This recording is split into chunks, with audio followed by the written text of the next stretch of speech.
લે કાકા આ બધું ક્યારે થયું? હું હમણાં ફટાફટ સુરત પહોંચું હો. હા હા હા મૂકો જલ્દી, હું આવું જ છું. હા મમ્મી મારે જલ્દી સુરત જવું પડશે. મારા ઓલા કાકા નથી રહેતા સુરત, એમના છોકરાનું એક્સિડન્ટ થયું, મારે તરત જવું પડશે અત્યારે જ.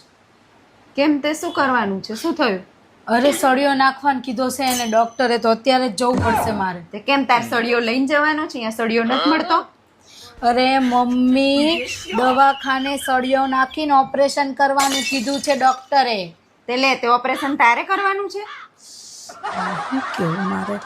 અરે મમ્મી હળિયો નાખવાનો ખર્ચો જ ઓપરેશનના 2 લાખ રૂપિયા કીધા. હું જઉં તો હાય, તે કેટલા હળિયા નાખવાના છે? એક હળિયો હોય મમ્મી, કેટલા ખળિયા હોય? અરે પણ 2-4 જગ્યાએ ભાવ કરાવાય ને. આવા આટલા 2 લાખ રૂપિયા હોતા હશે? આપણે ગઈ વખત આ ધાબુ પર આવ્યું તું, આખો ખટારો ભરીને હળિયો લાયા હતા હળિયા બધા, તોય 2 લાખમાં તો આખું ધાબુ ભરાઈ ગયું હતું ને. એક હળિયાના 2 લાખ